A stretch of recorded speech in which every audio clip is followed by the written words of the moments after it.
Hello everyone, welcome to our YouTube channel GS Darpan and welcome to our today's class. In today's video we will discuss about the geomorphology. As I have already told you in last videos what is the syllabus of geography optional. तो geography optional में geomorphology paper 1 में सबसे first topic है. Let me show you the syllabus once again. So here it is.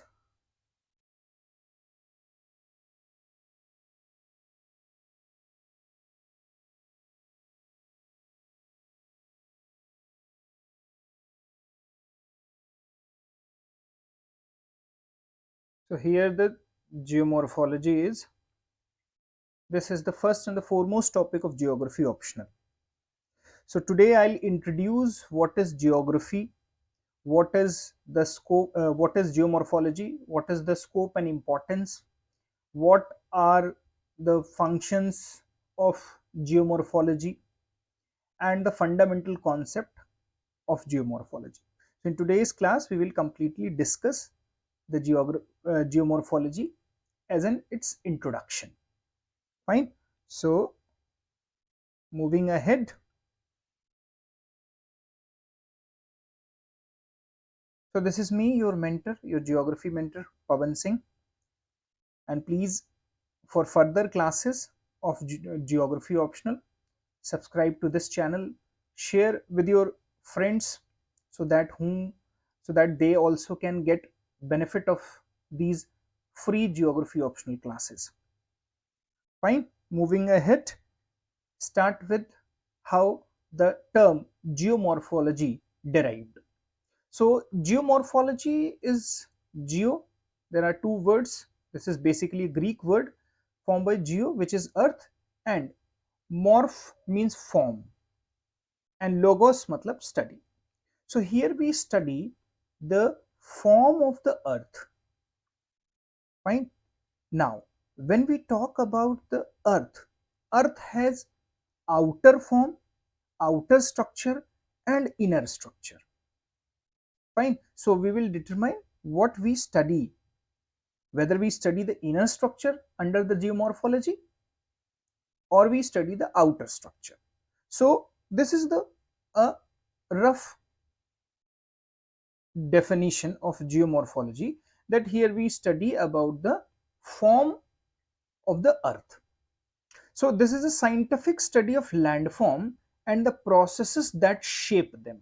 Remember this, every landform, whether it is a plain, mountain, plateau, valleys, any kind of landform you see, हर तरीके का landform जो भी आप धरती पर देखते हैं उस लैंडफॉर्म को बनने का एक प्रोसेस रहा होगा. जैसे मैंने लास्ट क्लास में आपको बताया है, do watch the previous videos of geography optional. बताया है कि हर स्ट्रक्चर जो भी बनता है अर्थ पर, उसके पीछे कुछ ना कुछ फैक्टर एंड फोर्सेस होते हैं. न्यूटन का लॉ भी ये कहता है कि अगर कोई भी वस्तु गति की अवस्था में है तो हमेशा वो गति की अवस्था में रहेगी, that will keep remain in the stage. ठीक है. स्टैटिक है तो स्टैटिक रहेगी जब तक उस पर कोई आउटर फोर्स नहीं लगता है. तो similarly on the earth also, जो भी लैंडफॉर्म हमें दिख रहे हैं वो किसी न किसी फोर्स का रिजल्टेंट होते हैं.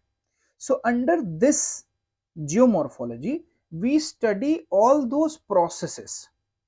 जिस प्रोसेस से, let's suppose if we study about the Himalayas और द फोल्ड माउंटेन, तो क्या प्रोसेस रहा है फोल्ड माउंटेन का. So we study the whole process, factor and forces behind those process. वो फैक्टर और फोर्सेस जो कि उस प्रोसेस को इनिशिएट करते हैं, ठीक है, एग्रेवेट करते हैं और कंक्लूजन तक ले जाते हैं. Fine. So this is scientific study of the landform, their processes that shape them. ठीक है. So it is a composite science, is the study of landform including the study of the process causes. ठीक है. बात समझ में आई. तो इसमें हम इन्वेस्टिगेट करते हैं कि किस तरीके से कोई लैंडफॉर्म या कोई लैंड स्ट्रक्चर जो है वो बना है. So geography, geomorphology is practiced within the physical geography. जैसे मैंने बताया था फिजिकल जियोग्राफी में हम क्या क्या पढ़ते हैं, क्लाइमेटोलॉजी भी पढ़ते हैं, ओशनोग्राफी भी पढ़ते हैं, जियोमॉर्फोलॉजी पढ़ते हैं, ये सब फिजिकल जियोग्राफी में पढ़ते हैं. Then there is a human geography, economic geography, regional geography, there are other sections of geography. Fine. So under geomorphology we study about the landforms and the process of their formation. Okay, this comes under physical geography, and the some section of geomorphology also comes under geology. When we talk about the geology, we go inside the earth and study. That means हम personally नहीं जाते हैं अर्थ में, अर्थ के अंदर. That means हम through the various instruments we study about the interior of the earth. तो geology basically जो है वो इंटीरियर के बारे में है. तो जियोमॉर्फोलॉजी में कुछ पोर्शन अर्थ के इंटीरियर से भी रिलेटेड होता है. ठीक है. So this is basically a science that treats the general configuration of the earth surface. याद रखिए जियोमॉर्फोलॉजी में हम लार्जली अर्थ सरफेस पर जो फॉर्मेशंस है उसको पढ़ते हैं. And remember one thing, ocean के अंदर जो फॉर्मेशंस है उनको जियोमॉर्फोलॉजी में बहुत ज्यादा एक्सप्लेन नहीं किया जा रहा है, बट जैसे जैसे जियोमॉर्फोलॉजी का स्कोप बढ़ता जा रहा है वैसे वैसे ओशन सरफेस पर बने हुए स्ट्रक्चर भी जियोमॉर्फोलॉजिकल स्टडी के तहत आ रहे हैं. ठीक है. तो general configuration of earth surface in the term of classification and the description of the nature, origin and the development of the landform. ठीक है. तो लैंडफॉर्म बनने का सिर्फ प्रोसेस ही नहीं, उसका नेचर, उसका ओरिजिन, ठीक है, एंड द होल डेवलपमेंट. आगे चल करके उसमें क्या क्या चेंजेस आएंगे. Let suppose we study about the Aravali. तो Aravali is also the fold mountain, Himalaya is also the fold mountain, but both look quite different. ठीक है. तो क्या प्रोसेस अरावली में है, क्या हिमालयाज में है, किस स्टेज पर है. तो we study about those stages also through the development of the landform. Landform के डेवलपमेंट के जो स्टेजेस हैं उसमें हम उनमें वेरिएशन को भी स्टडी करते हैं. तो वेरिएशन, ठीक है, चेंजेस भी जियोमॉर्फोलॉजी के तहत आता है and their relationship to the underlying structure. जैसे कि मैंने आपको बताया जियोलॉजी, जियोमॉर्फोलॉजी का कुछ सेक्शन जियोलॉजी से भी रिलेटेड है जिसमें अर्थ के अंदर के स्ट्रक्चर को हम देखते हैं. तो let's suppose this is the Himalayan mountain, पर ऐसा नहीं है कि जो हमें सरफेस के ऊपर दिख रहा है यही है. ठीक है. इसके अंदर का, सरफेस के अंदर भी कुछ स्ट्रक्चर होगा, तो उस अंडरलाइंग स्ट्रक्चर को भी हम जियोमॉर्फोलॉजी में स्टडी करते हैं. ठीक है. So that we can understand the geological changes. So by examining the above definition, we can classify geomorphology into that this is a process or the functional geomorphology. ठीक है. तो एक जियोमॉर्फोलॉजी का क्या सेक्शन हो गया, प्रोसेस और function. ठीक है. किस तरीके से माउंटेन का फॉर्मेशन हो रहा है, किस तरीके से प्लेन्स का फॉर्मेशन हो रहा है, पेनी प्लेन का फॉर्मेशन कैसे हो रहा है, पेडी प्लेन का फॉर्मेशन कैसे हो रहा है. तो ओवरऑल जो फंक्शन काम कर रहा है किसी लैंड स्ट्रक्चर के फॉर्मेशन में, उस फंक्शन को पढ़ते हैं फ्रॉम द इनिशियल स्टेज. ठीक है. Second, historical geomorphology. Under the historical geomorphology we study about the history of the land structure. ठीक है. वो लैंड स्ट्रक्चर का हिस्ट्री कैसा रहा है, जैसे हिमालय का हिस्ट्री कब से है, तो हिस्टोरिकल जियोमॉर्फोलॉजी में उस लैंड स्ट्रक्चर का हिस्ट्री देखते हैं. Therefore geomorphology study forms process history about the earth surface और द लैंडफॉर्म्स. ठीक है. So this is overall about the landform A to Z. Landform का ए टू जेड, कब बना, कैसे बना, किन तरीकों से बना, क्या क्या चेंजेस उसमें आ रहे हैं, समय दर समय उसमें वेदरिंग और इरोजन मतलब टूटने फूटने की जो घटनाएं हुई हैं वो किन कारणों से हुई हैं, क्लाइमेट का क्या इफेक्ट रहा है, ये सब कुछ हम जियोमॉर्फोलॉजी के तहत पढ़ते हैं. ठीक है.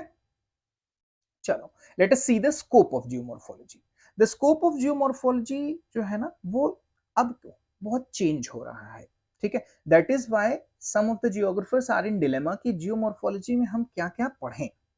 ठीक है. जस्ट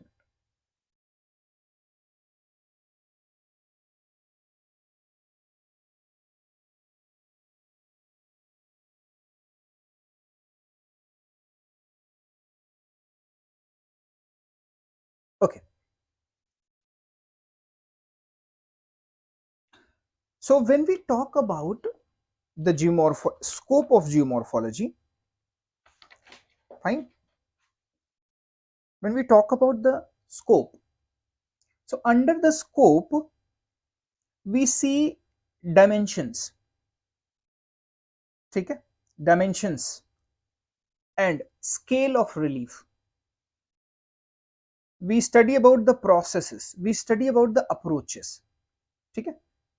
तो देखते हैं, the scope of geomorphology is in dilemma. Many of the earth scientists of the world have different perspective. जैसे some scientists says that, कुछ साइंटिस्ट बोलते हैं it must study about the physical configuration process and the history of the earth only.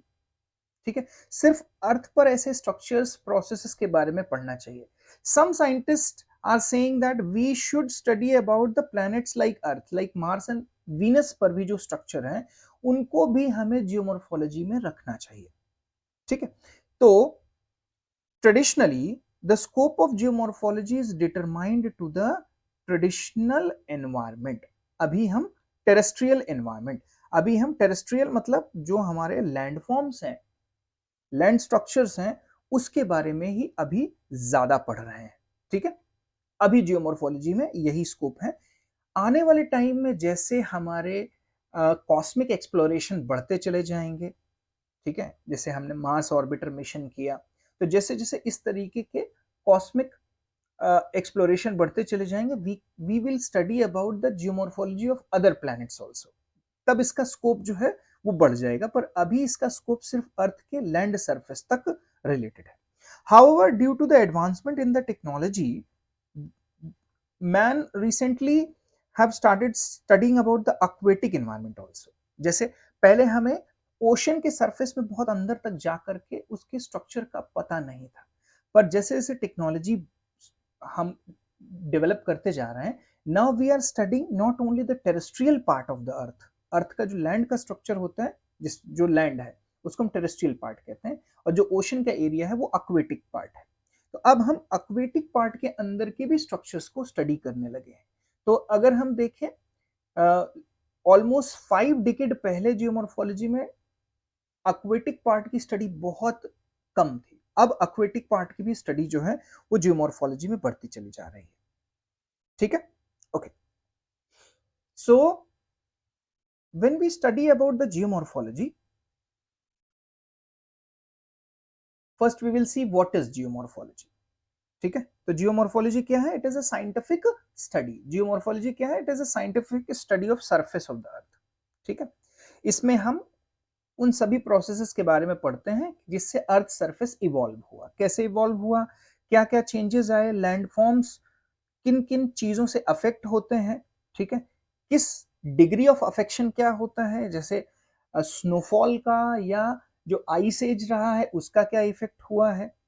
ठीक है, तो अलग अलग तरीके के वेदरिंग और इरोजनल एजेंट का क्या इफेक्ट होता है, और किस तरीके के लैंडफॉर्म इवॉल्व होते हैं. तो if we talk about the Aravalli region, India में अरावली रीजन को अगर हम देखें, तो अरावली रीजन जो है वो बहुत पुराना है. अब अरावली पर वेरियस लैंडफॉर्म्स बने होंगे, जैसे अब वहां पर डेजर्ट है, अरावली के वेस्ट में वहां पर डेजर्ट हमको दिखाई पड़ता है वेस्टर्न रीजन में, कभी वहां पर डेजर्ट नहीं रहा होगा. तो विद द टाइम लाइन, समय के साथ में किस तरीके के लैंडफॉर्म्स इवॉल्व होते रहे हैं, ये सब कुछ हम जियोमॉर्फोलॉजी में पढ़ते हैं. ठीक है, we see the scope also. Now let us see the classification of geomorphology. देखिए, यूपीएससी ऐसे इनसे क्वेश्चन नहीं पूछती है मेंस में लिखने के लिए. ठीक है, इससे सीधे क्वेश्चन नहीं आएगा, but you must understand the outer periphery of a topic which you are studying. Basically इसमें क्या क्या हम पढ़ रहे हैं, ठीक है, वो हमें पता होना चाहिए. सो this is a introductory class. Understand the geomorphology, बिल्कुल बेसिक से समझेंगे, और क्लास दर क्लास आपकी जो नॉलेज है उसमें इनहांसमेंट आपको मिलेगा. Now geomorphology has got different classifications which made the study about the physical configuration of the earth well healed. ठीक है, अब क्लासिफिकेशन देख लेते हैं. तो क्लासिफिकेशन में जैसे अभी हमने देखा था, एक में हम पढ़ते हैं प्रोसेस में, ठीक है, जो फंक्शनल जियोमॉर्फोलॉजी है. तो बेसिकली फंक्शनल और प्रोसेस जियोमॉर्फोलॉजी जो है इसको हम फर्दर डिवाइड करते हैं हिस्टोरिकल जियोमॉर्फोलॉजी, मतलब पहले क्या प्रोसेस रहा है, ठीक है, इसमें पहले क्या प्रोसेस रहा है। तो ट्रेडिशनली या हिस्टोरिकली जियोमॉर्फोलॉजिस्ट जो है ये वर्कआउट करते हैं कि पुराना मैप किस तरीके का रहा होगा इस स्थान का, क्या जैसे अफ्रीकन रीजन है ये पहले कैसा दिखता रहा होगा, अफ्रीका में इंडिया भी पहले जुड़ा हुआ था, ठीक है। तो हिस्टोरिकल जियोमॉर्फोलॉजी में एक लाइन है, the present is the key to the past, आज को देखते हुए कल, ठीक है, पीछे कैसा रहा होगा यहां पर उसका पता लगाते हैं। क्लियर है?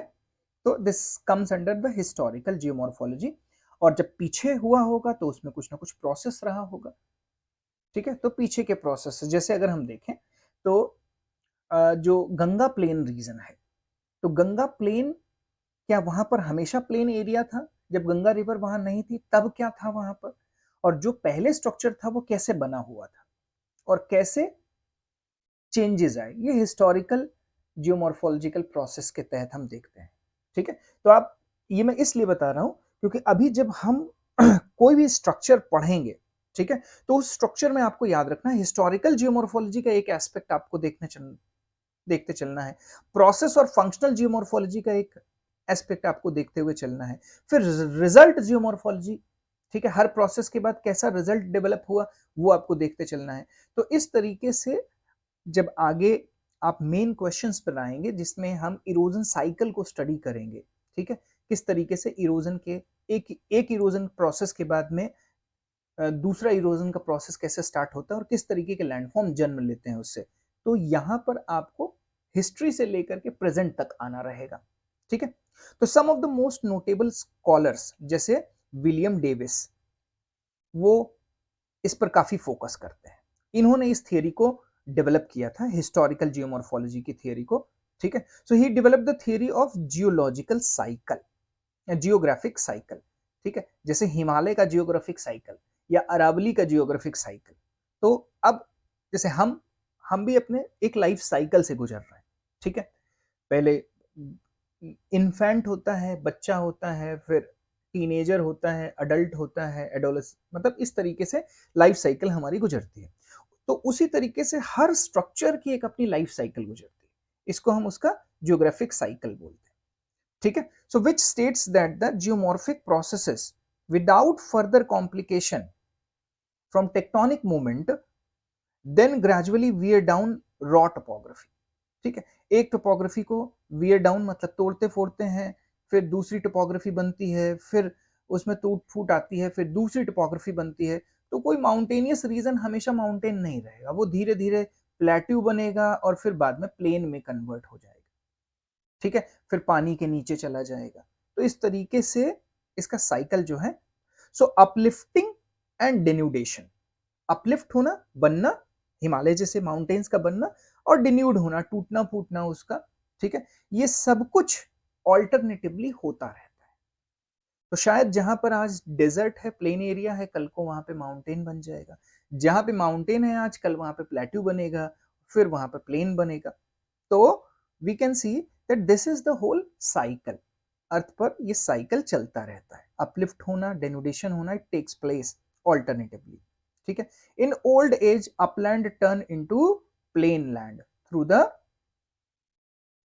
प्लेनेशन प्रोसेस, ठीक है। वॉल्टर पेनेक ने क्या कहा है, he opposes the Davis model, Davis के मॉडल को ये अपोज करते हैं, stating that uplifting and denudation happens at the same time, he saying that uplifting and denudation जो है वो एक ही समय पर घटित होता है। अब इसका क्या मतलब है?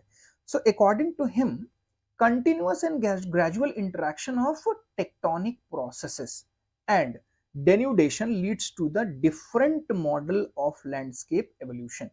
इनका मानना है कि जैसे लेट सपोज जहां पर अभी हिमालय है, इस जगह पर इंडियन प्लेट जो है वो नीचे की तरफ क्या हो रही है, सबसाइड कर रही है, ठीक है। तो यहां पर कंप्रेसिव फोर्सेस काम कर रहे हैं। अब एक तरफ जहां पर प्लेट का एंड होगा और ये प्लेट इधर मूव कर रही है, तो यहां पर ये प्लेट जो है वो डाइवर्ज भी कर रही होगी। So he is saying that different tectonic processes जो है वो एक साथ काम कर रहे हैं कहीं पर, ठीक है। एट द सेम टाइम यहाँ हिमालय पर बादल भी फटता है, जिससे बहुत ज्यादा इरोजन होता है या लैंडस्लाइड भी होती है। So at the same time he is saying that ऐसा नहीं होता है कि पहले अपलिफ्टमेंट हो रहा है तो सिर्फ अपलिफ्टमेंट होता जाता है, नहीं, अपलिफ्टमेंट हो रहा है, उसका डेनुडेशन भी हो रहा है। तो ही इज सेइंग दैट कि ये दोनों प्रोसेसेस जो है वो कंटिन्यूअसली काम करते रहते हैं, ठीक है। पर कोई प्रोसेस, जैसे अभी कंप्रेशन का प्रोसेस ज्यादा फास्टर है, तो हिमालय अभी यूथफुल स्टेज में है और ग्रोइंग स्टेज में है, इनकी हाइट इंक्रीज होगी। जब ग्रोथ फेज खत्म हो जाएगा और तब डेन्यूडेशन होगा, तो हम रियल डिक्लाइन देखते हैं, ठीक है। So tectonic processes and denudation leads to the different model of landscape evolution in which the evolution of individual slope is thought to determine the evolution of entire. So in short आप यही समझिए कि ये processes जो है वो एक साथ काम करते रहते हैं, ठीक है। तो हिमालय पे भी जाएंगे तो हमको ऐसा नहीं है कि हम सिर्फ अपलिफ्टमेंट के साक्ष्य मिलेंगे, वहां पर बहने वाली नदियां जो है वो हमें इरोजन के और डेन्यूडेशन के भी साक्ष्य देती हैं, एविडेंसेस देती हैं, ठीक है। तो ये बात बिल्कुल सही है कि ये दोनों ही प्रोसेस साथ में काम करते रहते हैं, ठीक है। जैसे अब मान लीजिए कि हमारे सर पर बाल है, तो ऐसा नहीं है कि हमारे बाल सिर्फ झड़ते हैं, बाल रीग्रो भी होते हैं, ठीक है। पर अगर झड़ने का सिलसिला ज्यादा तेज हो जाए और रीग्रोथ कम हो जाए तो गंजे हो जाएंगे। सिमिलरली यहाँ पर भी है, अगर ग्रोथ का जो फैक्टर है, प्रोसेस है, वो धीमा हो जाए या बंद हो जाए और इरोजन और डिनुडेशन का प्रोसेस वैसे ही चलता रहे या और फास्टर हो जाए, तो हमें अपलिफ्टेड जो स्ट्रक्चर है उसमें डिनुडेशन दिखाई पड़ेगा, ग्रेजुअल डिक्लाइन दिखाई पड़ेगा, ठीक है। क्लियर है? So just a minute. Convex slope profile, जैसे हम देख कॉन्वेक्स स्लोप प्रोफाइल, ऐसे उठा हुआ slope profile, convex slope profile when uplifting exceed rate of denudation. जो मैं आपको बात कर रहा था कि अगर uplifting exceed the rate of denudation तो हमको कॉन्वेक्स दिखाई पड़ेगा, ठीक है। अपलिफ्टिंग ज्यादा तेज हो रही है, डेन्यूडेशन का प्रोसेस स्लो है। सिमिलरली कॉनकेव स्लोप प्रोफाइल अगर हमको दिखाई पड़ता है, ठीक है, तो जैसे माउंटेन्स में अभी अपलिफ्टिंग ज्यादा हुई, अभी डेन्यूडेशन स्लो है, धीरे धीरे ये इसको काटता जाएगा, छोटा माउंटेन और छोटा होगा, तो डेन्यूडेशन का प्रोसेस धीरे धीरे स्ट्रॉन्ग होगा, ठीक है। Concave slope profile when denudation exceed the rate of uplifting, तो इसको हम कॉनकेव बोलते हैं। इसमें हमको ऐसे दिखाई पड़ेगा, जैसे कॉन्वेक्स लेंस होता है ना, ऐसे उभरा हुआ होता है कॉन्वेक्स लेंस, और कॉनकेव लेंस ऐसे होता है, ठीक है। तो कॉनकेव स्ट्रक्चर दिखाई पड़ेगा जब डेनुडेशन एक्सीड करता है, और कॉन्वेक्स दिखाई पड़ेगा जब अपलिफ्टिंग प्रोसेस एक्सीड करता है, ठीक है। फिर straight slope profile when denudation and upliftment happen at the same rate, ठीक है। तो एकदम फ्लैट के जैसा स्ट्रक्चर हमको दिखाई पड़ेगा। सो दिस जो दो हमारे मॉडल हैं, विलियम डेविस का मॉडल और वॉल्टर पेनेक का मॉडल, ये दोनों मॉडल में सच्चाई है। दोनों मॉडल को हम मिला देते हैं तो हमको रियल पिक्चर दिखाई पड़ती है कि यस, अपलिफ्टमेंट और डेन्यूडेशन साथ में चलता रहता है। अब डिपेंड करता है कि किसका रेट हायर है, ठीक है। सेकेंड अगर हम देखें क्लासिफिकेशन, ए हो गया हिस्टोरिकल जियोमॉर्फोलॉजी, ठीक है। इसमें फंक्शनल एंड प्रोसेस जियोमॉर्फोलॉजी में ए हो गया हिस्टोरिकल जियोमॉर्फोलॉजी, इसका आप शॉर्ट नोट्स बनाते जाइएगा, ठीक है। मॉडर्न हिस्टोरिकल सेकेंड है, बी है modern historical geomorphology. What is modern historical geomorphology? तो it relies on various chronological analysis, समय के साथ में जो एनालिसिस डेवलप हुए हैं, particularly those based on the stratigraphic studies और द क्वाटरनरी सेडिमेंट। सेडिमेंट जिस तरीके से डिपॉजिट होते हैं उसके बेसिस पर इसमें हम लैंड स्ट्रक्चर की स्टडी करते हैं या लैंड स्ट्रक्चर के पुराने। तो अगर हम गंगा प्लेन के सेडिमेंट्स को हटाते चले जाएं, लेयर बाय लेयर सेडिमेंट्स को हटाते चले जाएं, तो ऐसा नहीं कि हमको सारे सेडिमेंट सेम साइज के मिलेंगे, नीचे जाते हुए हमें पत्थरों का साइज बड़ा मिल सकता है, ठीक है। तो इसमें लेयर बाय लेयर जो है वो हम सेडिमेंट्स को स्टडी करते हैं। This is modern historical geomorphology. ठीक है,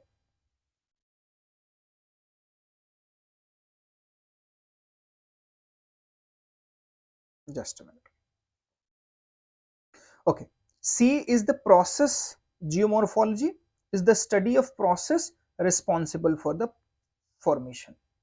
ठीक है, प्रोसेस जियोमॉर्फोलॉजी में हम सिर्फ उन प्रोसेसेस के बारे में स्टडी करते हैं जो फॉर्मेशन के लिए रिस्पॉन्सिबल होते हैं। जैसे हिमालय के फॉर्मेशन के लिए रिस्पॉन्सिबल फोर्सेस कौन सी हैं?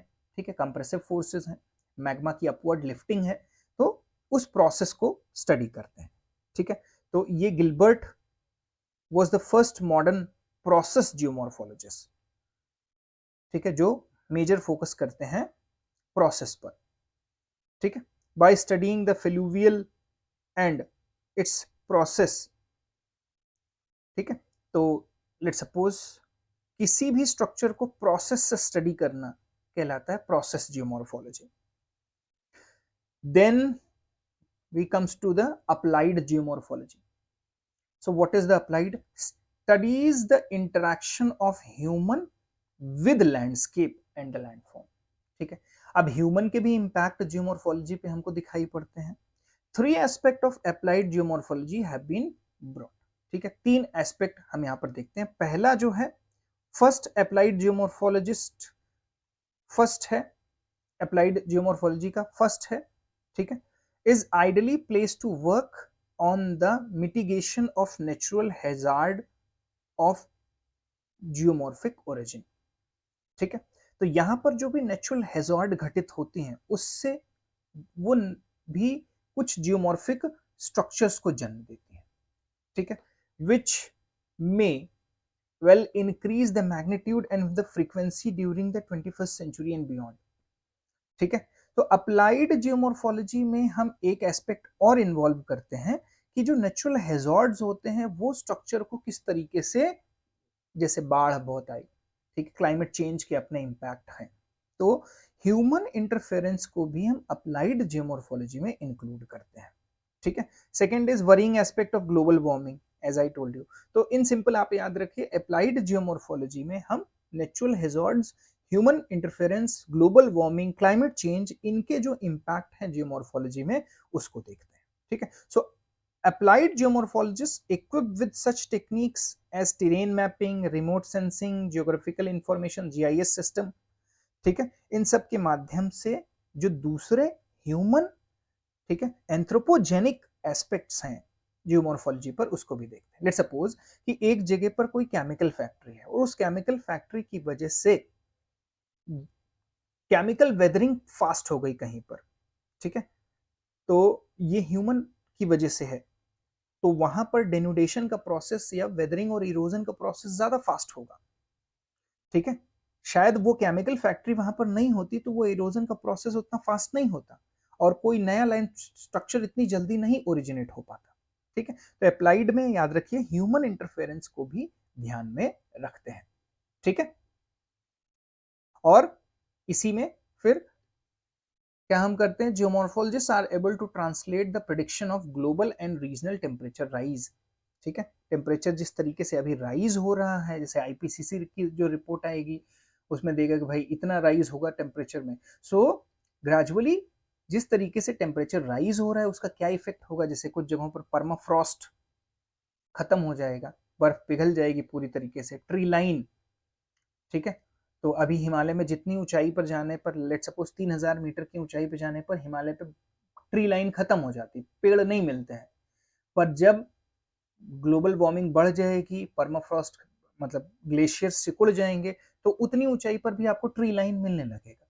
ठीक है, तो अप्लाइड जियोमॉर्फोलॉजी में किस तरीके से ह्यूमन इंटरफेरेंस की वजह से क्या क्या चेंजेस आएंगे ग्रेजुअली इन फ्यूचर, उसका भी प्रिडिक्शन किया जाता है। ठीक है, तो ये स्कोप आप ध्यान रखिएगा कि जियोमॉर्फोलॉजी में हम क्या क्या देख रहे हैं, क्योंकि इसी स्कोप से यूपीएससी क्वेश्चन बना सकती है। ठीक है, अब आपको लगेगा ट्री लाइन, अगर ट्री लाइन कहां कहां पर जो है चेंज आएगा, ठीक है, कितनी ऊंचाई पर ट्री लाइन चेंज आएगा, अगर 1 से 2 degree temperature on an average बढ़ जाता है, तो जैसा कि मैंने कुछ रिपोर्ट्स में पढ़ा है, अगर 2 डिग्री एवरेज टेम्परेचर बढ़ता है और ग्लेशियर रिसीड करते हैं तो 500 मीटर ऊपर तक ट्री लाइन पहुंच जाएगी, मतलब हिमालय में 3500 मीटर तक आपको ट्री लाइन मिलेगा। ठीक है, ये मैं वेस्टर्न हिमालयाज की बात कर रहा हूँ, कश्मीर, हिमाचल और उत्तराखंड के हिमालयन रीजन, जो वेस्टर्न हिमालयन रीजन है उसकी हम बात कर रहे हैं। ठीक है, फॉर एन एग्जाम्पल, इसको हम आगे अभी बहुत डिटेल में देखेंगे, अभी आप स्कोप समझे रहिएगा। ठीक है, तो अप्लाइड वाला भी जियोमॉर्फोलॉजी होता है जिसमें हम ह्यूमन इंटरफेरेंस और उसके फर्दर कॉन्सिक्वेंसेस को स्टडी करते हैं। अदर जियोमॉर्फोलॉजीज जो है, ठीक है, टेक्टोनिक जियोमॉर्फोलॉजी है। टेक्टोनिक जियोमॉर्फोलॉजी फोकस है केवल टेक्टोनिक हलचल पे। टेक्टोनिक मतलब अर्थ जो है इस पर बहुत सारी प्लेट्स हैं। ठीक है, अर्थ के ऊपर का जो स्ट्रक्चर है, बाहर का आउटर स्ट्रक्चर, उस पर बहुत सारी प्लेट्स हैं, वो प्लेट की मोशन कैसी है। ठीक है, so it interplay between the tectonic and geomorphic process. तो उस टेक्टोनिक्स का क्या इफेक्ट पड़ रहा है जियोमॉर्फोलॉजी पर, उसको ये फोकस्ड है, ये बहुत नैरो है। सबमरीन जियोमॉर्फोलॉजी, इसमें हम study about the sea floor, जैसे आगे चल के हम सी फ्लोर स्प्रेडिंग थियरी पढ़ेंगे। ठीक है, सी फ्लोर स्प्रेडिंग थियरी पढ़ेंगे, तो वहां पर हम इसको देखेंगे, submarine geomorphology.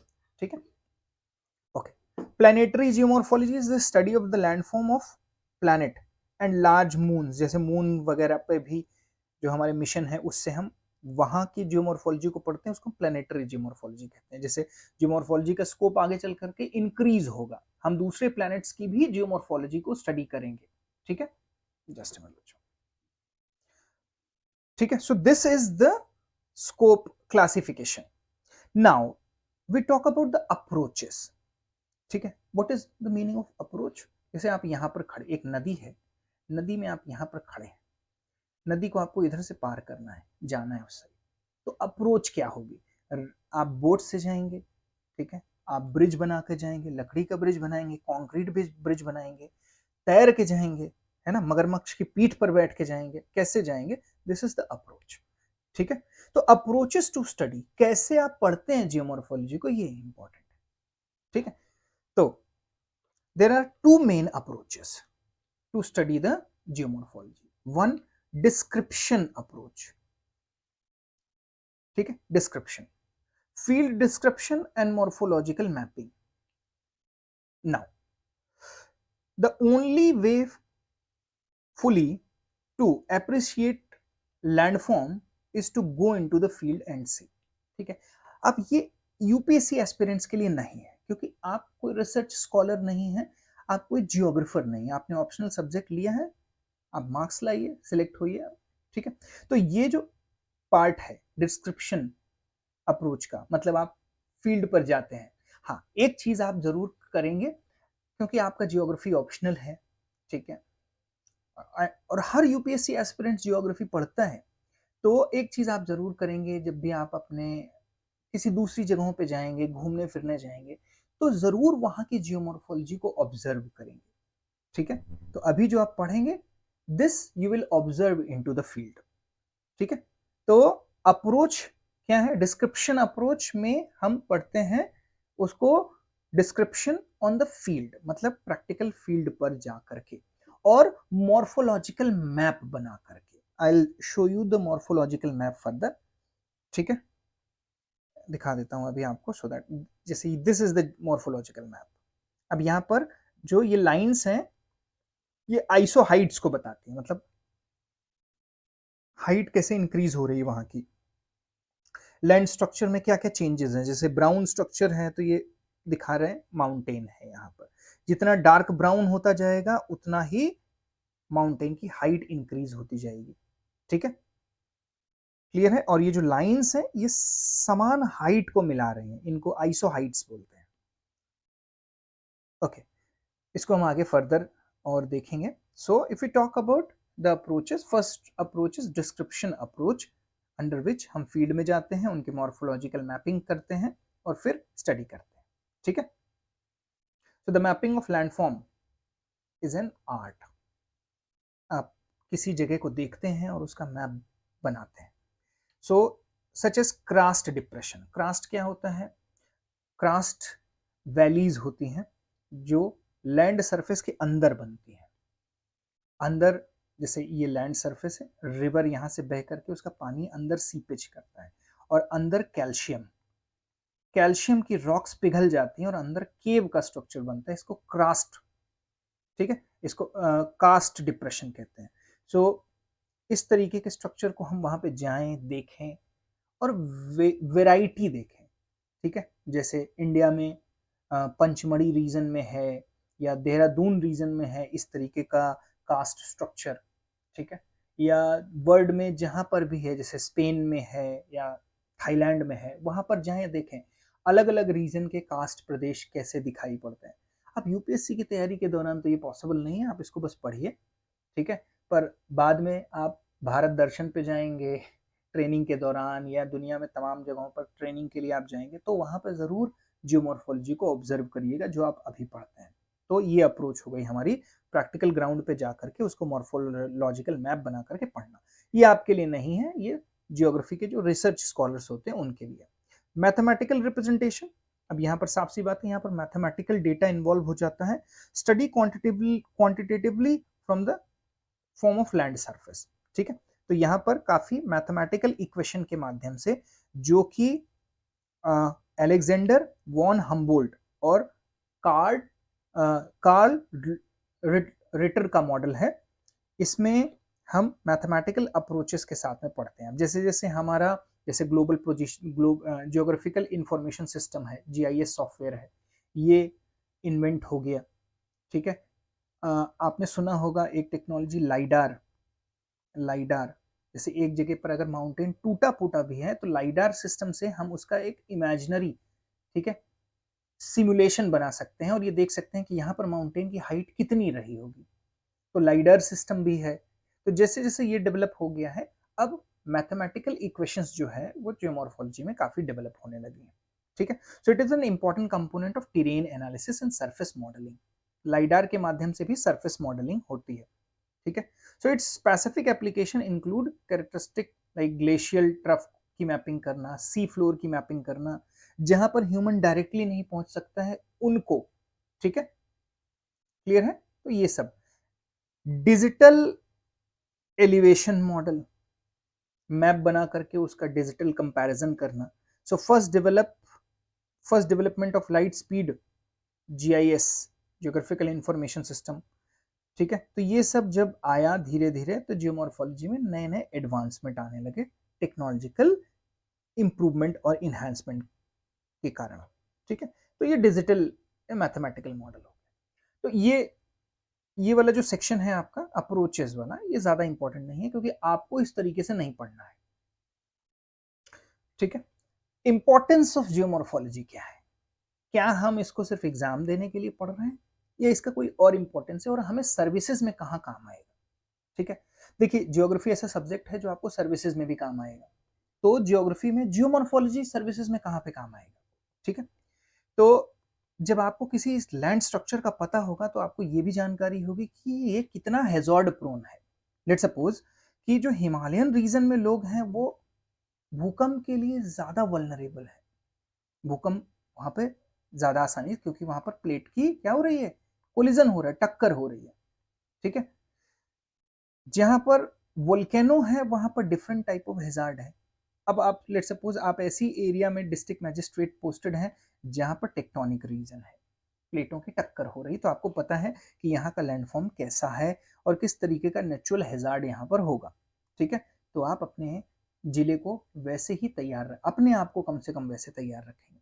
So to understand the geomorphological process of various environment, ठीक है, to detect natural and environmental hazard, हमें पता चलता है कि कहाँ पर किस तरीके के नेचुरल एंड इन्वायरमेंटल हैजार्ड हैं या खतरे हैं, ठीक है। जैसे अर्थक्वेक कहाँ ज्यादा आएगा, अगर आप तराई रीजन में है तो आपको पता है, जैसे मान लीजिए कि आप नॉर्थ बिहार के किसी डिस्ट्रिक्ट में पोस्टेड हैं, तो आपको पता है कि flooding is the major thing, ठीक है, क्योंकि यहाँ की जियोमॉर्फोलॉजी ऐसी है, फ्लडिंग होगा।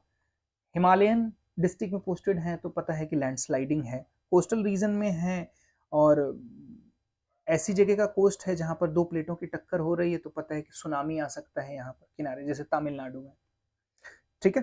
तो ये सारी चीजें जो है आपको प्रैक्टिकली जियोमॉर्फोलॉजी पढ़ने से पता चलती हैं और किस हद तक इंटेंसिटी क्या हो सकती है, ठीक है, वो भी आपको पता चलता है।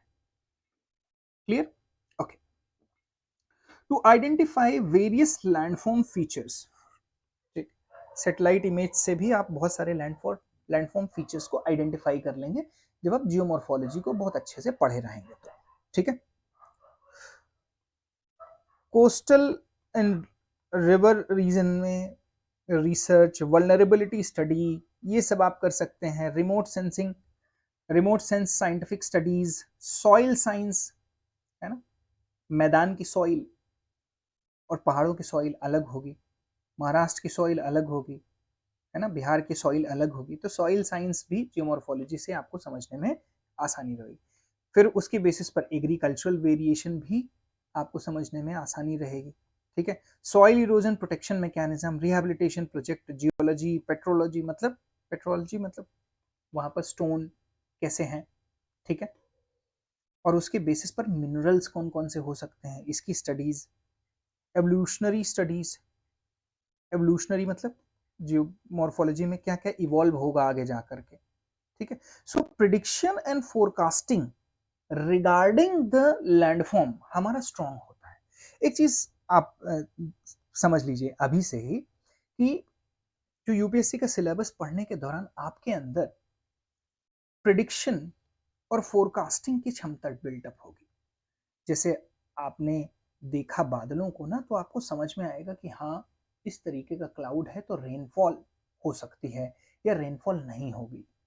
ठीक है। तो प्रिडिक्शन एंड फोरकास्टिंग, जैसे सोसाइटी के बारे में पढ़ेंगे तो आपको सोशिएटल एवोल्यूशन समझ में आएंगे और वहां पर भी प्रिडिक्शन और फोरकास्टिंग आप कर सकते हैं। करंट पॉलिटिकल ट्रेंड को समझ के भी आप प्रिडिक्शन और फोरकास्टिंग कर पाएंगे कि भाई इस स्टेट में पॉलिटिकल कंडीशन ये है तो ये चीजें हो सकती हैं। जैसे कहीं पर रेडिकलाइजेशन बहुत चल रहा है, ठीक है, कहीं पर रिलीजियस प्रोन पॉलिटिक्स ज़्यादा हो रही है, तो आप ये देख सकते हैं कि हाँ यहाँ पर पॉलिटिकल क्लैशेस हो सकते हैं, दंगे हो सकते हैं। तो पूरा का पूरा ये जो सिलेबस आप पढ़ेंगे ना, उससे आपके अंदर प्रेडिक्शन और फोरकास्टिंग की एबिलिटी डेवलप होगी। ना सिर्फ जियोग्राफी में प्रेडिक्शन और फोरकास्टिंग, बल्कि सोसाइटी में, पॉलिटिक्स में प्रेडिक्शन और फोरकास्टिंग, यही आपका एक्सपीरियंस है। ठीक है। चलो एप्लीकेशन की बात करें तो हमने देखा कि हम वेरियस जगहों पर जियोमॉर्फोलॉजिकल स्टडी को देख सकते हैं। ठीक है। ह्यूमन एक्टिविटीज का क्या इफेक्ट हुआ है, जैसे हमने रोड कंस्ट्रक्ट की है, डैम कंस्ट्रक्ट की है, तो इसका क्या प्रभाव पड़ा है। ठीक है। ये सब भी हम यहाँ पर देख पाएंगे। ओके।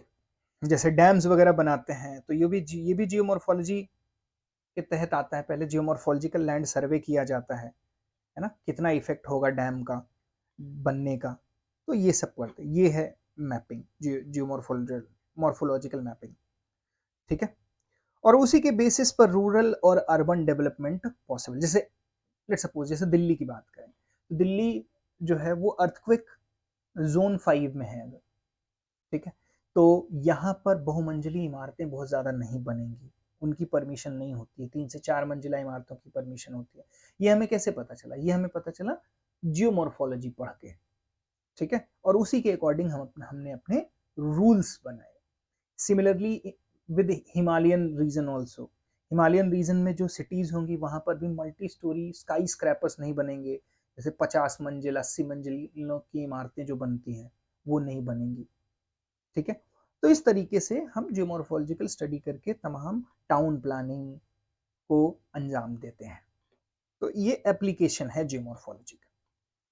ठीक है। ये मेरी अपनी हैंड रिटन नोट्स हैं, मैं आपको इसी तरीके की हैंड रिटन नोट्स जो है वो देता रहूंगा। ये शॉर्ट नोट्स होगी जो आपको रिवीजन में काम आएगी।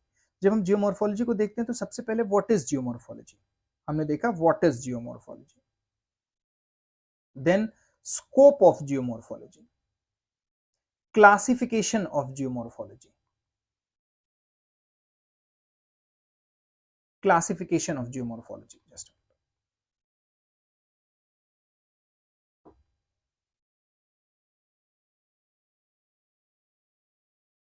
ठीक है।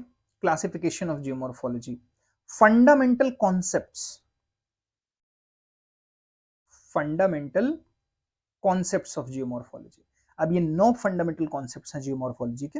हालांकि यूपीएससी ने अभी तक ऐसे सीधा कोई क्वेश्चन पूछा नहीं, पर फिर भी आपको ये फंडामेंटल कॉन्सेप्ट्स थोड़े पता होने चाहिए, ज्यादा डिटेल में नहीं, पर थोड़ा थोड़ा आपको इसके बारे में जानकारी होनी चाहिए, ठीक है। Then we come to the conclusion.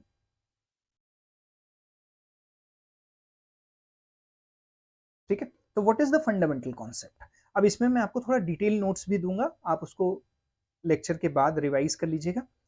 जो भी स्टूडेंट्स इस पूरे पीडीएफ, इस पीपीटी या पीडीएफ चाहते हैं, वो जीएस दर्पण का टेलीग्राम चैनल भी सब्सक्राइब कर सकते हैं, या आप मुझसे व्हाट्सएप पर भी जुड़ सकते हैं 9958018784। इस नंबर पे मैं आपको अपने पर्सनल ग्रुप में ऐड कर लूँगा, जहाँ पर मैं उन स्टूडेंट्स को रखता हूँ जो मुझसे पर्सनल मेंटरशिप चाहते हैं। तो पर्सनल व्हाट्सएप ग्रुप भी है, उसमें भी मैं आपको ऐड कर लूँगा जीएस दर्पण के नाम से ही, और जीएस दर्पण के नाम से ही जीएस दर्पण के नाम से ही आप टेलीग्राम चैनल भी ज्वाइन कर सकते हैं, ठीक है। या आप मुझे पर्सनली व्हाट्सएप भी कर सकते हैं। सो फंडामेंटल कॉन्सेप्ट्स के बारे में बात करें, so there are the 9 fundamental concept. पहला है प्रिंसिपल ऑफ यूनिफॉर्मिटेरियनिज्म, ठीक है। तो इसको थोड़ा सा डिटेल में देखते हैं क्योंकि ये इंपॉर्टेंट है, प्रिंसिपल ऑफ यूनिफॉर्मिटेरियनिज्म।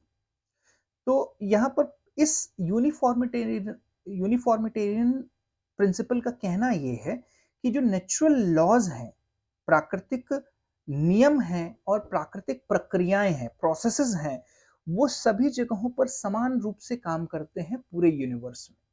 और जब वो काम करते हैं तो समान रिजल्ट निकलता है। जैसे इंडियन प्लेट यूरेशियन प्लेट से टकराई तो उससे फोल्ड माउंटेन बना, ठीक है, which is called the Himalaya.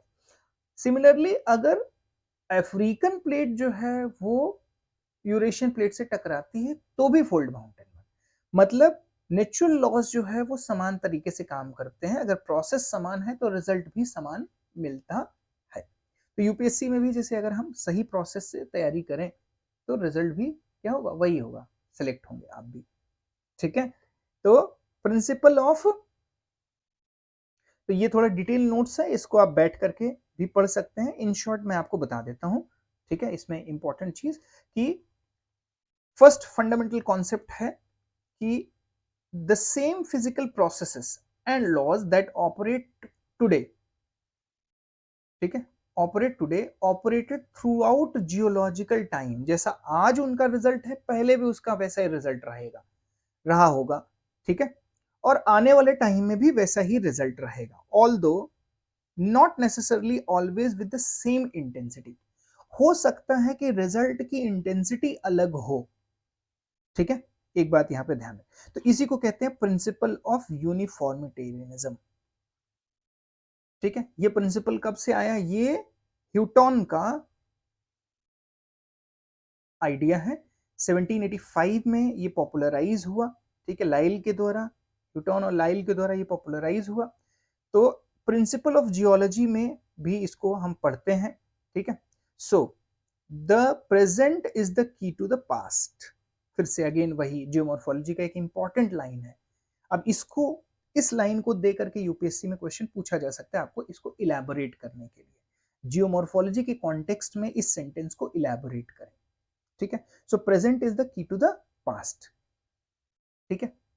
तो आज जैसे स्ट्रक्चर है, आज जैसा रिजल्ट है, कल भी वैसा रिजल्ट रहा होगा और आने वाले टाइम में भी वैसा रिजल्ट रहेगा, ठीक है। पर यह हो सकता है कि रिजल्ट की जो डिग्री है उसमें चेंज हो, ठीक है।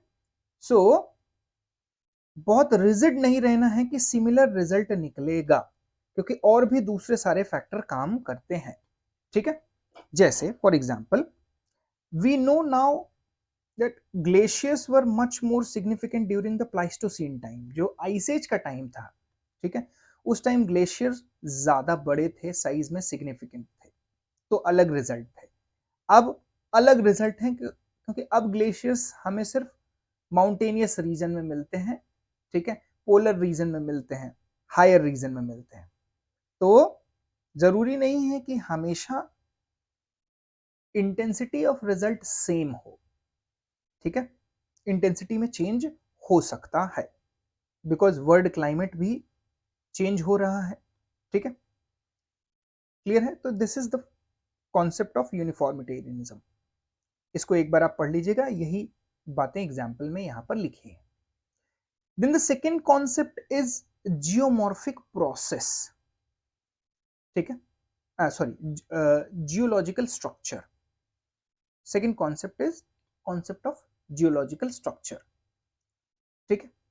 तो structure is the dominant control factor in the evolution of landform. Now what is the meaning of structure here, ये आपको थोड़ा सा समझना है, ठीक है। फर्स्ट कॉन्सेप्ट हो गया यूनिफॉर्मिटेरियनिज्म का कॉन्सेप्ट, ठीक है। सेकेंड कॉन्सेप्ट है हमारा स्ट्रक्चर का कॉन्सेप्ट है, ठीक है। तो geological structure is a dominant control factor in the evolution of landform, ठीक है। याद रखिए जियोलॉजिकल स्ट्रक्चर, जब हम बात करते हैं जियोलॉजिकल स्ट्रक्चर की, मतलब लैंड के अंदर के बारे में हम बात कर रहे हैं। जियोलॉजी में हम अंदर के बारे में पढ़ते हैं, ठीक है। जियोलॉजिकल स्ट्रक्चर, अब हिमालय के नीचे का जो जियोलॉजिकल स्ट्रक्चर होगा वो अलग होगा। गंगा की वैली, गंगा वैली रीजन का जो जियोलॉजिकल स्ट्रक्चर होगा वो अलग होगा। तो structure, processes and stages are the major control factor in the evolution of landform. क्या क्या? Structure, process and stages. अब यहाँ पर जो वर्ड स्ट्रक्चर है, ये किसी एक पर्टिकुलर स्ट्रक्चर के बारे में नहीं बात कर रहा है कि ये इस तरीके का structure. Structure is used in geomorphology not in narrow sense but into broader sense, ठीक है। कि जैसे हम बात करें narrow sense such as fold के बारे में बात कर रहे हैं, फोल्ड माउंटेन के बारे में या फॉल्ट के बारे में, ठीक है। सिर्फ ये नहीं है, it include all those ways in which the earth material out of which landform is carved. जब हम स्ट्रक्चर के बारे में बात करते हैं तो हम अर्थ पे सारे स्ट्रक्चर्स को कंप्राइज करते हैं, किसी एक पर्टिकुलर स्ट्रक्चर के बारे में सिर्फ नहीं बात करते हैं। और उस स्ट्रक्चर का फिजिकल एंड केमिकल एट्रीब्यूट्स, ठीक है, फिजिकल एंड केमिकल, फिजिकल में हम उसकी बनावट और केमिकल में उसका कंपोजिशन देखते हैं, ठीक है। It include such as phenomena rock attitude, ठीक है, joints, bedding planes, fault, folds, ये सब कुछ स्ट्रक्चर के अंदर शामिल हो जाता है। तो जब हम जियोलॉजिकल स्ट्रक्चर पढ़ेंगे तो इसमें सिर्फ हम अर्थ सरफेस के अंदर के बारे में नहीं, बल्कि यहां से लेकर के ऊपर तक के जितने भी स्ट्रक्चर आपको मिलते हैं वो एक साथ देखे जाएंगे, ठीक है। और उसके कोरिलेशन और इंटर रिलेशन, जैसे परमिएबिलिटी कितनी है किस रॉक में, परमिएबिलिटी मतलब पानी का अंदर जाना, उसमें से किस रॉक में कितना है, ठीक है। बात क्लियर है? तो यहाँ पर बहुत सारे स्ट्रक्चर हैं, जैसे ये कोस्टल प्लेन है, ठीक है, हॉरिजॉन्टल स्ट्रेट है, ये फोल्ड है, ये डोम्स हैं, ये वोल्केनोज हैं। तो इस तरीके के हर स्ट्रक्चर के पीछे कौन कौन से जियोलॉजिकल, मतलब उसके नीचे के कौन से फैक्टर हैं, ये भी एक फंडामेंटल कॉन्सेप्ट का हिस्सा है, ठीक है। चलिए, थर्ड कॉन्सेप्ट क्या है? थर्ड कॉन्सेप्ट है जियोमॉर्फिक प्रोसेसेस का। थर्ड फंडामेंटल कॉन्सेप्ट क्या है? Geomorphic processes. ये geomorphic process so develop its own characteristic, leaves their distinctive imprints upon the landform। Her process, जैसे मान लीजिए कहीं से पानी बहा, तो पानी बहने के बाद में मान लीजिए सूख गया, पानी बह के निकल गया, तो उसके ट्रेल्स दिखाई पड़ते हैं, आप पहचान सकते हैं कि यहां से पानी बह के गया होगा। अगर कहीं से बर्फ, ग्लेशियर एवोलॉन्च हुआ है तो भी बताया जा सकता है। तो ट्रेल देख करके बताया जा सकता है कि प्रोसेस कौन सा गुजरा है यहां से, ठीक है। तो थर्ड फंडामेंटल कॉन्सेप्ट है हमारा जियोमॉर्फोलॉजिकल प्रोसेसेस का, ठीक है। So processes leaves their distinctive imprints upon the landform. इसमें हम तमाम इम्प्रिंट्स देखते हैं, जैसे सरस्वती रिवर को कैसे खोजा जा रहा है, उसके जियोमॉर्फिक इम्प्रिंट्स कैसे कहां कहां पर मिल रहे हैं, उसके बेसिस पर खोजा जा रहा है, ठीक है। रिवर कब विलुप्त हुई होगी उसका भी पता चल सकता है, कौन सा प्रोसेस है जिसकी वजह से सरस्वती रिवर सूख गई, ये भी पता चलेगा, ठीक है। So the term process applies to the many physical and chemical ways, ठीक है। तो इसमें फिजिकल वेज और केमिकल वेज ये सब आते हैं, ठीक है।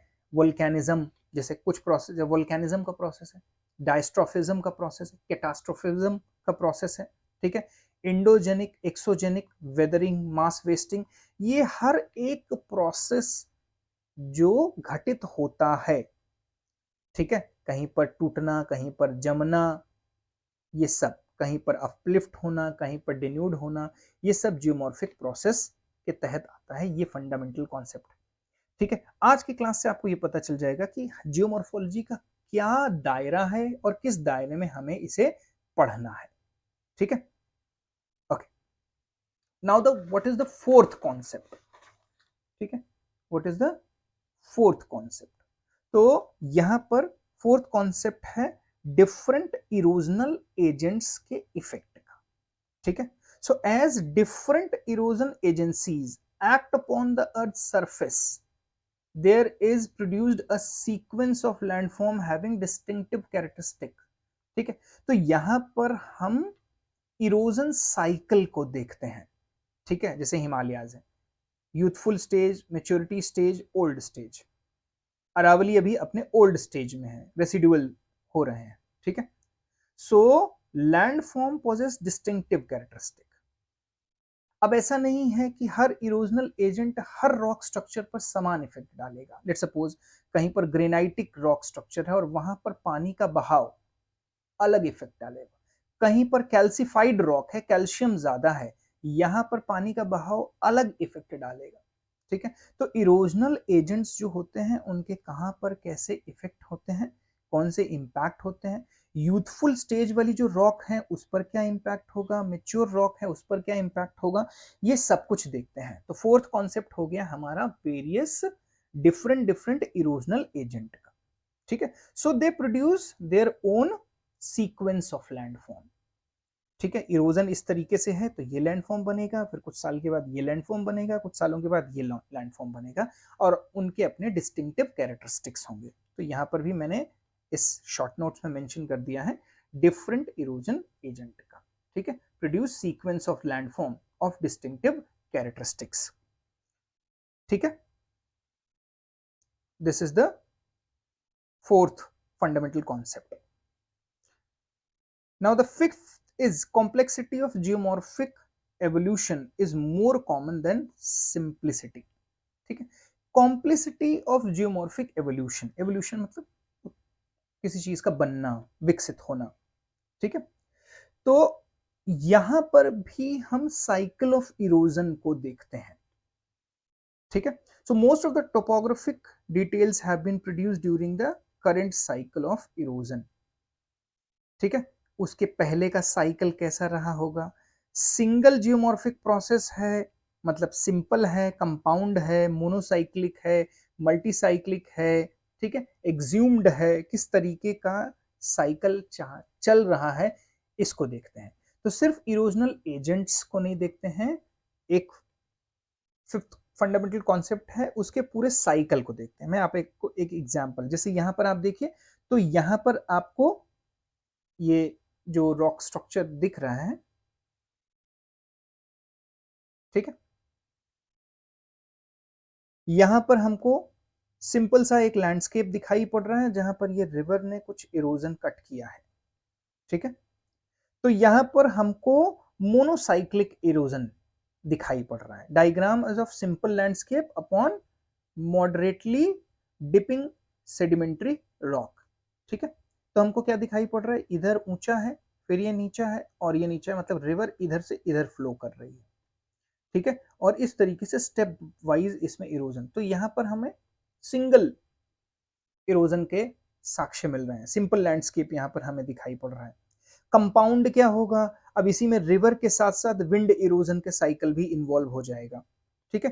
Compound landscapes are those which two or more geomorphic process have played major role in the development, ठीक है। तो कंपाउंड हो गया, दो से ज्यादा प्रोसेसेस ने बनाया है उस लैंडफॉर्म को, तो कंपाउंड हो गया। सिंपल प्रोसेस का मतलब एक लैंडफॉर्म ने, एक प्रोसेस ने बनाया है, ठीक है। मोनोसाइक्लिक लैंडस्केप, अभी ये सब हम डिटेल में पढ़ेंगे, ठीक है, अभी मैं सिर्फ आपको एग्जाम्पल दे रहा हूँ, ठीक है। कॉम्प्लेक्सिटी ऑफ जियोमॉर्फिक एवोल्यूशन का मतलब क्या है, तो मोनोसाइक्लिक लैंडस्केप, मोनोसाइक्लिक का मतलब क्या हुआ, monocyclic are those that bear the imprint of only one cycle of erosion, ठीक है, हिस्ट्री में ये एरिया सिर्फ वन साइकिल ऑफ इरोजन से गुजरा है। ठीक है, multi cyclic landscape have been the produce during the more than one cycle erosion. तो सिर्फ एक साइकिल ऑफ इरोजन साइकिल जहां पर हमें, वो monocyclic landscape. Multi cyclic landscape जहां पर एक से ज्यादा इरोजन साइकिल हुए। अब मैं आपको बता दूं, अर्थ पर there are very rare land form, कोई एक आधा लैंड फॉर्म मिलेगा जहां पर आपको मोनोसाइक्लिक लैंडस्केप दिखाई पड़ेगा, मतलब एक साइकिल ऑफ इरोजन हुआ है। नहीं तो हमेशा एक साथ बहुत सारी फोर्सेस काम करती हैं और एक से ज्यादा साइकिल ऑफ इरोजन वहां पर घटित हुए हो सकते हैं। अब जैसे मानिए कहीं पर रिवर फ्लो है, तो ऐसा तो नहीं है सिर्फ रिवर इरोजन करेगी, ठीक है, विंड भी वहां पर इरोजन करेगी। ठीक है, अगर वो स्नोफॉल एरिया है तो स्नो भी वहां पर इरोजन कर रही होगी।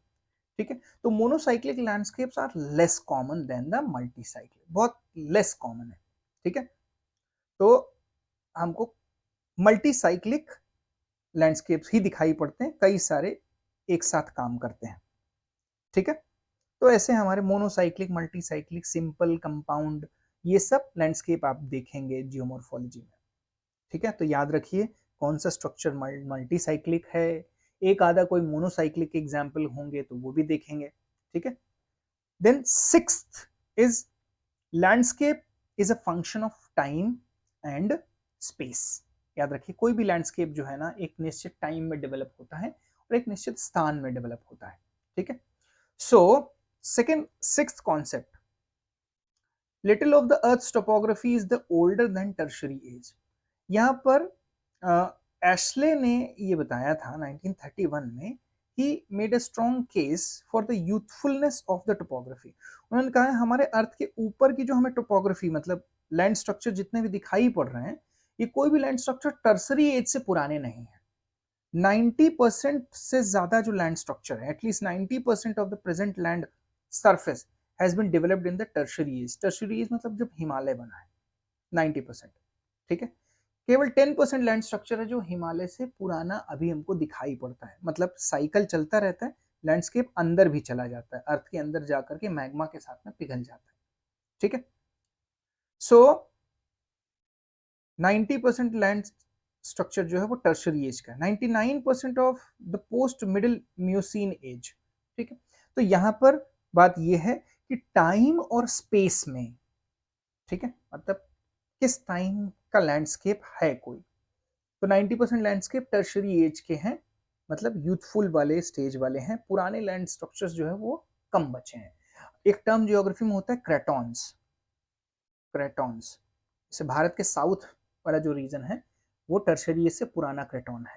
ठीक है, तो ये क्रेटॉन वाला कॉन्सेप्ट भी हम देखेंगे इसी जियोमॉर्फोलॉजी में ही। ठीक है, तो ये सिक्स फंडामेंटल कॉन्सेप्ट हो गया कि टाइम में वो लैंडस्केप कब का है। ठीक है, seventh concept is the climate change effect. Proper interpretation of present day landscape is impossible without the full appreciation of the many fold influences of the geological and climate change during the Pleistocene। Pleistocene age के बारे में इसलिए बार बार आ रहा है क्योंकि इस time ice as हुआ था।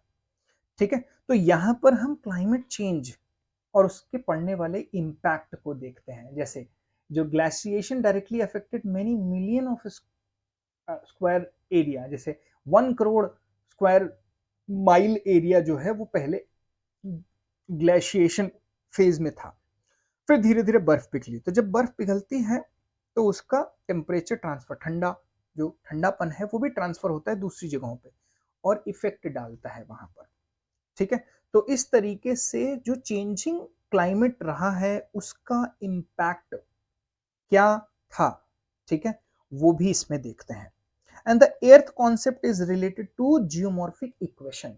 व्हाट इज जियोमॉर्फिक इक्वेशन, मैंने यहाँ पर लिखा हुआ है नोट्स में, जियोमॉर्फिक इक्वेशन। ये एक इक्वेशन है, आप याद कर सकते हैं। ठीक है, F is equal to, capital F है, ये स्मॉल एफ है, पी एम डी टी। ठीक है, अब ना भी याद रखें तो ये लाइन आप याद रख सकते हैं। जियोमॉर्फिक इक्वेशंस, यहाँ पर कहने का मतलब यह है प्रोसेसेस ऑपरेटिंग ऑन मटेरियल, मतलब किसी एक मटेरियल पर जो प्रोसेस काम कर रहा है। लेट्स सपोज कि कोई ड्राई एरिया है और वहां पर विंड इरोजन का प्रोसेस काम कर रहा है, ठीक है, over the period of time. तो process operating on material over the period of time produce result expressed as landform. तो लैंडफॉर्म जो आज हमको दिखाई पड़ रहा है वो प्रोड्यूस्ड रिजल्ट है। किसका प्रोड्यूस रिजल्ट है? वो एक पूरे प्रोसेस का प्रोड्यूस रिजल्ट है, जो प्रोसेस इस पर समय के साथ में काम कर रहा है, ठीक है। तो this is called geomorphic equation, ठीक है। तो धीरे धीरे जब आप ये फंडामेंटल कॉन्सेप्ट्स पढ़ते चले जाएंगे तो आप अपने आप इक्वेशन समझ जाएंगे कि किस तरीके से कहाँ पर कौन सा लैंडफॉर्म बनता है और चेंज होता है, नेक्स्ट कौन सा वहां पे जन्म लेगा, ठीक है। So this is geomorphic equation, the earth fundamental concept, ठीक है। Now the 9th fundamental concept is, एक लाइन में मैं आपको बोलूंगा, the present day is the key to the past. आज से हम कल का पता लगा सकते हैं। जैसे मान लीजिए किसी बच्चे को देख करके, उससे बात करके, उसके व्यवहार बर्ताव को ऑब्जर्व करके उसके पेरेंटिंग मॉडल को हम समझ सकते हैं कि उसको कैसे पाला जा रहा होगा, कैसा इम्पैक्ट होगा, है ना। तो बच्चा जो है वो आज है, प्रेजेंट है, ठीक है। और जो पास्ट है वो उसके पेरेंट्स हैं। तो हम उस बच्चे से उनके पेरेंट्स का बिहेवियर भी क्या कर सकते हैं, गेस कर सकते हैं, ऑब्जर्व कर सकते हैं। So geomorphology although concern primarily with present day landscape, आज का जो लैंडस्केप है, जो आज दिख रहा है, उसको हम देखते हैं, ठीक है। ये बात बिल्कुल सही है, पर वो लैंडस्केप आज तो दिख रहा है, ऐसा है, मान लो कल ये ऐसा रहा होगा और आने वाले टाइम में ये ऐसा होगा, ठीक है।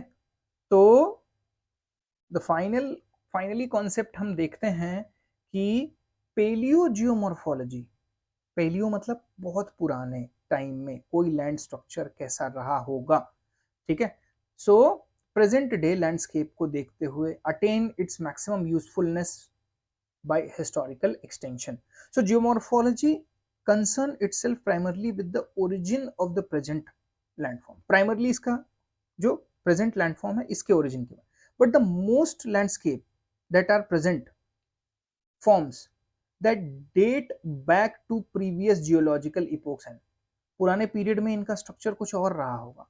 अ geomorphologist is thus forced to adopt the historical approach, ठीक है।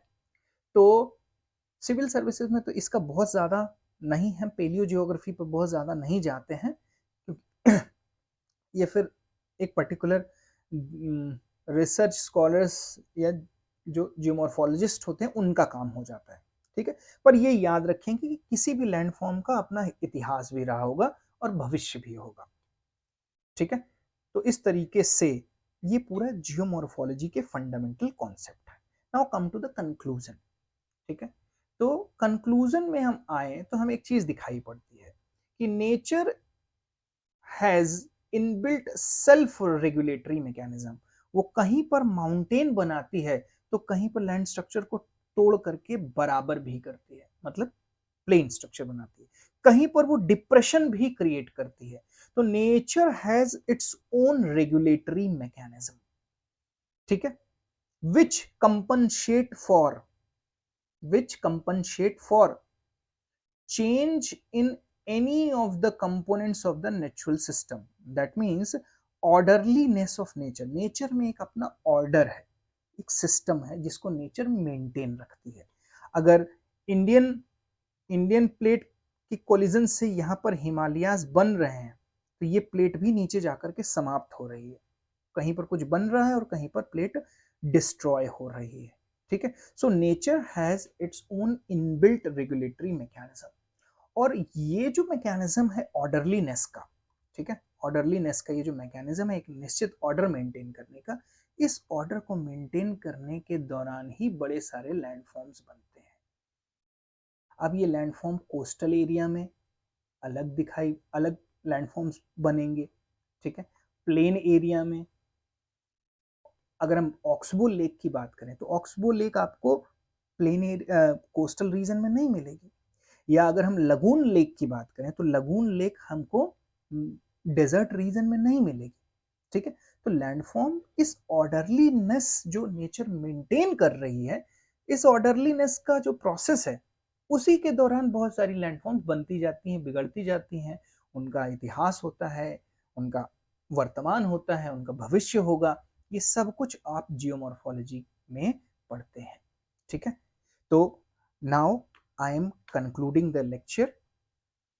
ठीक है, this is the scope of geomorphology. Fundamental concepts मैंने आपको बता दिया। अब धीरे धीरे हम जियोमॉर्फोलॉजी में आगे बढ़ेंगे। ठीक है, तो सिलेबस जो है वो स्टार्ट होता है, जियोमॉर्फोलॉजी का जो सिलेबस है, लेट मी शो यू कहाँ से स्टार्ट होता है ये।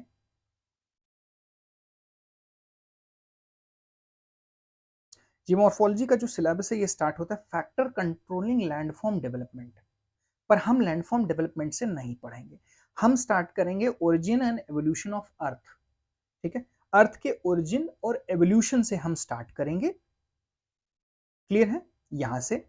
और इसके साथ साथ हम यूनिवर्स का ओरिजिन, ठीक है, स्टार का ओरिजिन, और बहुत सारे जो प्लानिटरी ऑब्जेक्ट्स हैं, ठीक है, प्लानिटरी नॉन प्लानिटरी ऑब्जेक्ट हैं, कॉस्मिक ऑब्जेक्ट्स हैं, वो कैसे बने, पैदा हुए, उसके बाद अर्थ कैसे बनी और अर्थ पर कौन से जियोमॉर्फिक प्रोसेसेस काम कर रहे हैं, उनके क्या क्या रिजल्ट हैं, किस किस तरीके के स्ट्रक्चर हैं, वो सारी चर्चा करेंगे इन द कमिंग क्लासेस।